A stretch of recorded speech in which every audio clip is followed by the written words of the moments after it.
It's not often that we get to drive cars as important as this as early in their development process.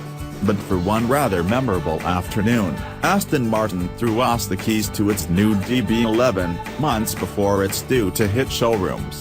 The DB11 is the replacement for the excellent but aging DB9.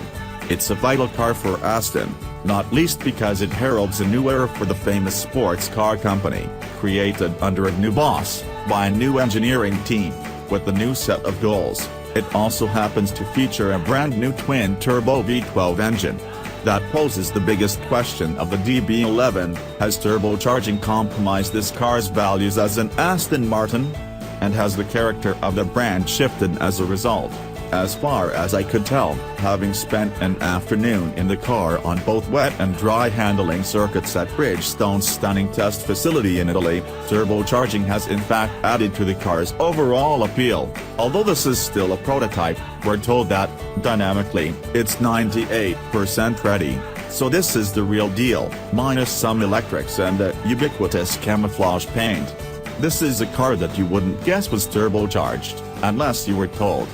From its distinctive and deeply Aston Martin-like howl-on start-up, to the instant throttle response, the DB11 feels just like an atmospheric Aston of old. With 600 bhp on offer and just under 1,800 kilograms to propel, the V12 does a delicious job of making the DB11 feel rapid, but without ever going over the top. This is a GT car, remember, not an out-and-out sports car, and the responses of the engine, steering, chassis, gearbox and even the ESP traction control systems have been tuned to suit that nature. The chassis is delightful.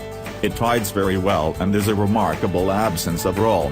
The brakes don't fade like they did on old Astons, either. The steering is probably the standout feature, though, with Aston's chief chassis engineer Matt Becker claiming he is happiest of all with this particular aspect.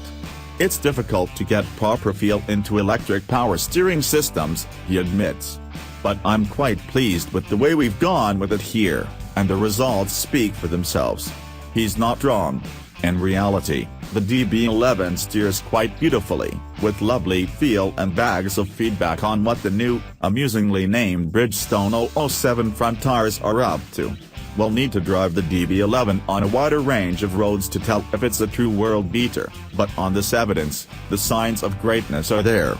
It even makes the £154,950 list price seem like strangely good value. Verdict: it might only be a prototype, but it's obvious that the DB11 is a deeply special car. Any fears about turbocharging are obliterated from the moment that you start up the engine.